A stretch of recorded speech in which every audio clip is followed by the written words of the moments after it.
La bonne info, c'est à la bonne heure sur GTV. Bonsoir à toutes et à tous. Merci de suivre l'actualité de ce mardi 4 février 2025, dont voici les titres. 316 milliards de francs CFA destinés à un programme d'électrification au Sénégal bloqué par Donald Trump. Le président américain a suspendu l'aide au développement des pays africains. Selon le Premier ministre Ousmane Sonko, cette décision devrait pousser les pays africains à revoir leur stratégie de développement. Quelle option pour le Sénégal? La réponse du Premier ministre dans cette édition. À moins d'un mois du Ramadan et du Carême, les associations consuméristes alertent sur la cherté des denrées alimentaires. Face à la presse, l'UNCS, le RUSP et la CSA interpellent l'État du Sénégal et lancent par la même occasion une campagne de lutte contre l'insécurité dans les établissements recevant du public. Leur point de presse dans cette édition. Dans la rubrique Société de ce mardi, nous aborderons dans ce journal l'utilisation à outrance des réseaux sociaux, origine de beaucoup de dérives au Sénégal. Quelle solution pour une utilisation optimale de l'Internet et des réseaux sociaux? La réponse sera dans un dossier en fin d'édition. En attendant, le développement, c'est tout de suite.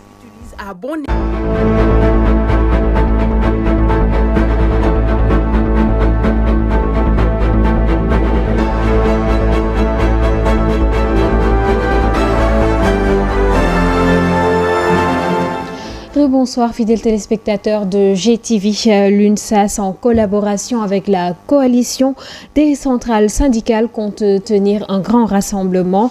Ces travailleurs dénoncent les mauvais traitements des travailleurs et comptent faire pression sur l'État du Sénégal à travers leur mouvement d'humeur. Pape Ibrahima Diallo, responsable de l'UNSAS, a été joint au téléphone par Ndelandjaye.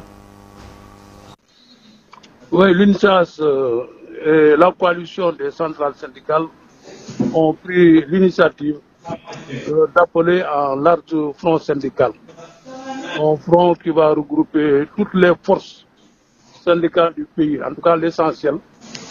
Nous avons invité les centrales syndicales, les collectifs, les intersyndicales pour qu'ensemble nous puissions nous mouvoir dans un élan unitaire pour mettre la pression sur les autorités afin de faire bouger les lignes. Depuis 9 mois, plus de 9 mois, les revendications des travailleurs ne sont pas encore satisfaites. Et puis, ce que nous assistons aujourd'hui, c'est des licenciements massifs de travailleurs dans beaucoup de secteurs d'activité. Ce que nous n'avons pas compris, nous pensons que le pouvoir actuel allait promouvoir l'emploi, créer beaucoup d'emplois, mais ce que nous avons constaté, malheureusement, c'est un recul social, c'est des licenciements massifs de travail dans beaucoup de secteurs d'activité, notamment au port autonome de Dakar, à la RTS, etc. etc. C'est pourquoi nous avons appelé à ce grand rassemblement des travailleurs le vendredi 7 février 2025 à la Bourse du Travail de la synthèse à partir de 15h. L'UNPS, le RUSP et la CSA ont organisé conjointement un point de presse pour aborder plusieurs sujets, notamment la hausse des prix des denrées de première nécessité en cette veille de Ramadan et du Carême.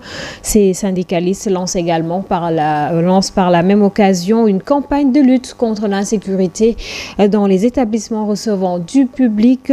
Suivant à ce propos Ibrahima Dramé, président de l'Union nationale des consommateurs du Sénégal. Il s'est exprimé au micro de Mansour Diassé et de Pape Tartegay. Les denrées de première nécessité que sont le riz et l'huile, le gaz des véhicules. Ces véhicules devront normalement servir au moins logistique des agents du ministère du Commerce pour qu'il y ait un contrôle régulier sur le terrain et nous demandons à ce que l'État mobilise ces logistiques-là afin de mieux réguler et faire le contrôle normal sur le terrain. L'autre mesure, c'est associer les associations de consommateurs sur l'ensemble du territoire national pour rendre réellement efficace ce travail d'accompagnement sur le terrain. Et aujourd'hui, nous estimons qu'aujourd'hui, l'utilisation du réseau postal permettra véritablement de régler ce problème de régulation pour qu'on puisse fixer les prix qui ont été déjà discuté au niveau du Conseil national de la consommation. Je pense que si vous constatez lors des concertations de 2022 avec l'ancien régime, c'est une des revendications du mouvement consommateur parce que nous savons que le ministère du Commerce n'avait pas suffisamment d'agents pour contrôler l'ensemble du territoire national. Nous avons estimé que l'État pouvait recruter ce qu'on appelle les volontaires de la consommation. Je pense que l'ancien régime avait recruté à peu près 1000 volontaires. Malheureusement, leur contrat a expiré, mais avec l'avènement du nouveau régime, le contrat n'a pas été renouvelé. Nous estimons aujourd'hui, pour mieux contrôler et réguler le marché, on doit impérativement recruter ces volontaires parce que c'est des gens qui ont été formés par les agents du ministère du Commerce pour véritablement que le marché soit régulé. Merci. L'ONG ADA, Action pour les droits humains, a exprimé son inquiétude par rapport à la situation des 81 migrants sénégalais bloqués au Niger et en Algérie, dont les 33 sont déjà en route pour le Sénégal. L'ONG, soucieuse de la situation du reste des migrants dans les camps, lance un cri d'alerte à l'endroit de l'État du Sénégal. Ses défenseurs des droits de l'homme exigent des mesures urgentes pour le rapatriement, autant pour moi, de leurs compatriotes dans des situations extrêmement difficiles dans ces pays. Suivant Adam Mbeng, président de l'ONG ADA, il est au micro de Ndella Ndiaye. L'ONG ADA, Action pour les droits humains et l'amitié, confirme que sur les 81 migrants qui sont bloqués au Niger, les 33 sont en route. Ils ont quitté Niamey pour venir rentrer au pays. En réalité, ces compatriotes ont passé 6 mois dans le camp. Certains étaient en Algérie, d'autres étaient expulsés de Tunisie. Ils étaient envoyés dans des prisons, ensuite laissés à eux-mêmes entre les frontières d'Algérie et le Niger. Donc, ils ont eu à faire ce parcours-là, c'est-à-dire de marcher durant une dizaine de kilomètres pour rejoindre le premier camp de l'OIM, qui se trouve être à Samaka. Après Assamaka, ils ont fait Arlit, après Agadez, pour terminer à 50 km de Niamey. Donc, c'est dans des camps de l'OIM. Là, présentement, ils sont en route. Donc, il reste 48 migrants qui sont toujours bloqués. Les 34, autant pour moi, sont au niveau de Assamaka. Ils sont là-bas depuis le 4 décembre. Il reste 14 qui sont au niveau de Arlit, dont une femme et ses 2 enfants. Son mari se trouve à Samaka parce qu'il n'a pas encore de laissez-passer. Donc, le reste se trouve présentement entre Niamey et Agadez. Donc, par rapport à cette situation-là, nous, Action pour les droits humains et l'amitié, nous demandons à l'État de prendre toutes ses responsabilités pour rapatrier tous ces compatriotes-là. Au lieu de laisser l'OIM ou bien de laisser les Nations Unies les laisser à une durée qu'on ne peut pas calculer, 6 mois c'est trop, dans des conditions extrêmement difficiles pour les rapatrier. Un partenariat a été signé entre l'Association des handicapés du Sénégal et celle dénommée Vivre et Devenir de Havre en France. Cet accord vise à renforcer les liens entre les 2 associations et la promotion de l'inclusion des personnes en situation de handicap. Les 2 parties se réjouissent de cette collaboration. Voici quelques propos recueillis par Djibril Niane et Sérignan. Les objectifs ont été atteints parce qu'il y a eu une prise en charge des préoccupations du personnel, de nos amis qui sont venus du Havre, qui ont des difficultés psychiques, mais aussi une participation très forte des membres de cette association des handicapés moteurs ici à Grand Dakar. Et c'est ça les objectifs qui ont été visés. Ce n'est plus de partenariat où ils vont venir nous donner de l'argent, du matériel seulement, mais c'est un partenariat gagnant-gagnant. Mais pour l'avenir, c'est une collaboration qui va continuer et qui va aller de plus en plus à crescendo. Je pense que normalement, c'est nous après qui iront en France aussi pour visiter leur cadre institutionnel. Déjà dans le montage, avant de venir, Et ici même, en fait, c'est des gens qui ont des troubles assez sévères et qui vont très bien, qui ont passé un séjour extraordinaire. Donc déjà, rien que pour ça, c'est une grande victoire pour nous. Mais au-delà de ça, ça a été le lien qui s'est créé entre les deux associations, entre les personnes même, on dépasse l'institution, mais vraiment entre des personnes où ça a été très fort. Et ce qui a été très intéressant pour nous, c'était on avait une idée un peu de ce qu'on pouvait, nous, amener comme soutien à l'association de Grand Dakar. C'est la rapidité des liens qui se sont créés entre les membres de l'association et les gens de la mairie de Grand Dakar, de la commune de Grand Dakar, et la délégation française. En fait, je ne pensais pas que ça allait prendre aussi rapidement et de façon très sincère. On voit bien qu'il n'y a pas d'intérêt dans les liens qui se sont créés, mais vraiment quelque chose de très humain et de très sincère. Donc je pense que ça devrait durer plusieurs années, j'espère. Donald Trump bloque les 316 milliards de francs CFA d'aide au développement pour le Sénégal, une décision qui ne semble guère surprendre le Premier ministre. Ousmane Sonko, dans une déclaration à Fass Boye, dit que le Sénégal, pour faire du Sénégal un pays prospère, il compte suivre le modèle chinois et ne dépend d'aucune aide étrangère. Je vous propose de suivre les propos du chef de gouvernement Ousmane Sonko. Vous avez entendu le président des États-Unis, Donald Trump, annoncer la suspension de tous les programmes destinés aux pays en développement pour une durée de 3 mois, le temps de les évaluer et de décider de la suite à leur donner.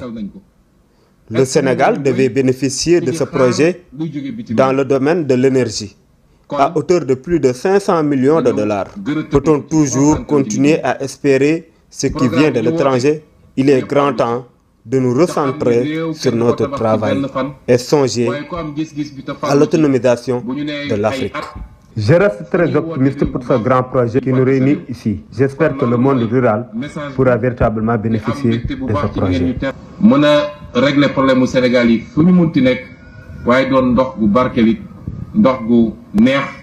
Le réseau sénégalais des think tanks, en collaboration avec IPAR, a célébré ce mardi 4 février la journée internationale des think tanks autour d'un panel. L'événement a vu la participation du directeur général de l'IPAR, des partenaires et acteurs. Cette journée est l'occasion de décliner les défis auxquels ils sont confrontés, mais également de marquer leur contribution dans l'objectif de développement du Sénégal décliné à travers l'agenda de transformation, le référentiel Sénégal 2050. Le compte-rendu est signé Amsatou Gano et Serignan. Discussions, échanges et réflexions autour d'une mission assignée, le panel organisé par le réseau sénégalais des think tanks en association avec IPAR a été marqué par la présence de toutes les parties prenantes lors de la journée internationale des think tanks. Alors, les principaux défis que nous rencontrons aujourd'hui, c'est d'abord une certaine mise en synergie de toutes les interventions des think tanks et des centres de recherche. Parce que comme vous le savez, chacun doit jouer sa partition dans le développement. L'État élabore les politiques publiques, la société civile peut contrôler, peut attendre aussi, avoir des attentes. Prenant part au panel, Mounirou Ndiaye, conseiller, a insisté sur la volonté de l'État de collaborer avec les think tanks pour régler toutes les erreurs commises en produisant des données probantes qui éclaireront les décideurs politiques.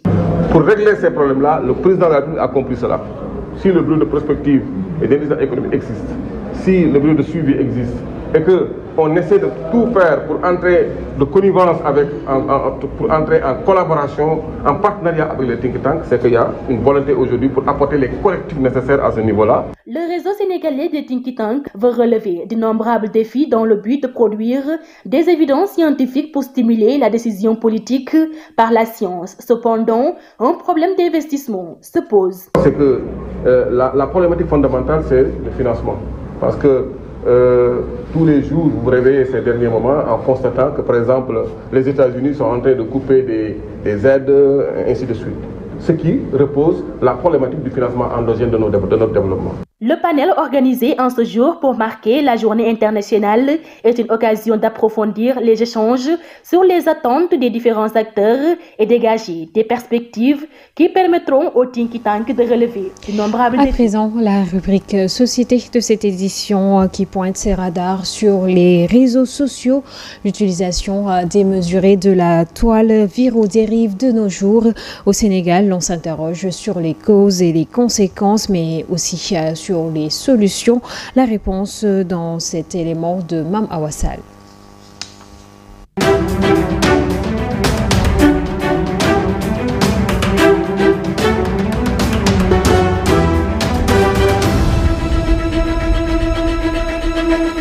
Aujourd'hui, nous abordons l'utilisation des réseaux sociaux au Sénégal qui devient de plus en plus une addiction chez certains jeunes. Les uns l'utilisent à bon escient, alors que d'autres en font un moyen de divagation et de destruction des valeurs. Depuis quelque temps, on constate que des contenus obscènes au contraire aux réalités sociales, les internautes en général et la jeunesse en particulier s'adonnent à des pratiques malsaines. Coach Mam Cheikh Gueye nous explique. Le phénomène de dépendance, essayons de privatiser quelqu'un de son téléphone pendant 24 heures. Donc il sera perturbé. Donc ce qui veut dire que le phénomène de dépendance est devenu aussi très remarqué avec ce réseau social qu'on appelle TikTok.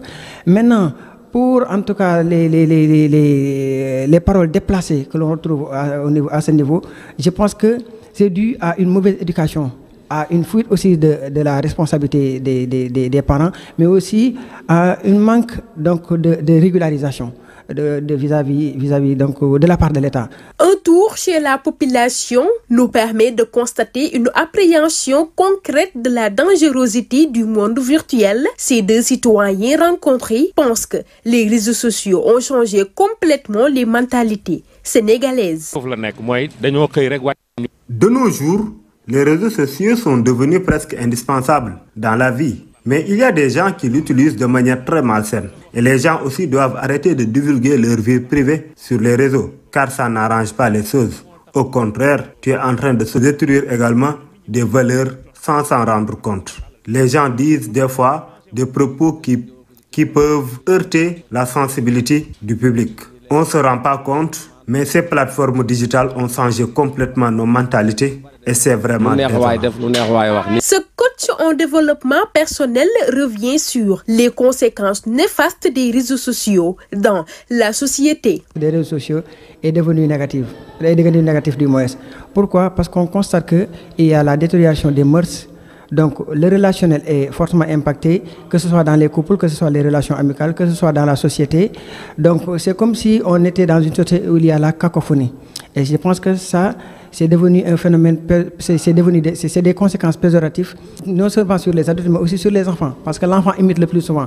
L'enfant n'entend pas ce que vous lui dites, l'enfant imite ce que vous faites. Aujourd'hui, il est très difficile d'échapper aux tentatives d'atteinte à la vie privée sur Internet. Cependant, des solutions aléatoires peuvent toujours aider à anéantir les dangers omniprésents sur la toile. Mam Cheikh Gueye a préconisé des solutions qu'il pense pouvoir aider à savoir comment utiliser ces plateformes digitales sans nuire ni s'exposer aux dangers dans le cyberespace. Comme solution, je pense que l'État aussi doit prendre ses responsabilités parce que je ne peux pas concevoir un adulte doté de toutes ses facultés mentales et psychologiques, se mettre devant son écran pour pouvoir insulter ou bien pour pouvoir régler des comptes avec un autre individu.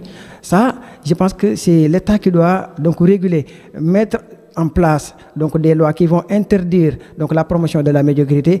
Et je pense que c'est à saluer ce sens de la responsabilité que notre État a dernièrement en arrêtant certaines personnes qui faisaient la promotion de ces produits nocifs sur la santé. L'usage des réseaux sociaux est une question à responsabilité partagée. L'adoption des bons comportements à l'affaire de tout un chacun, selon nos interlocuteurs, surtout dans ce contexte marqué par une multiplication l'élimination des dérives. Toutefois, l'alourdissement des sanctions pour les cybercriminels en guise de solution est souvent mis en avant comme solution. Cependant, une bonne sensibilisation est plus que nécessaire pour les jeunes insouciants face aux dangers. Pourtant, il occupe une place très importante dans le commerce à l'ère de la digitalisation du marché pour un développement de l'économie plus rapide. Mais faudra-t-il que, pour toujours, notre expert, les autorités mettent en place un mécanisme de contrôle infaillible du vente sur les réseaux sociaux, surtout avec ce phénomène de vente de produits pour rondeurs des femmes qui constitue un danger et soulève un tollé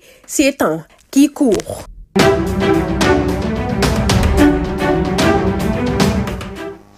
Sur l'international au Soudan, la guerre se poursuit. La journée de ce lundi, 65 morts ont été enregistrés ainsi que 133 blessés selon les sources hospitalières, alors que le Kenya s'engage à organiser un cessez-le-feu à travers un sommet conjoint avec la communauté de développement de l'Afrique australe qui va se dérouler ces vendredis 7 et samedi 8 février à Dar es Salaam en Tanzanie. Le reste de l'actualité nous mène en Chine et aux États-Unis et c'est avec Kaïsa Touba. Nous démarrons l'actualité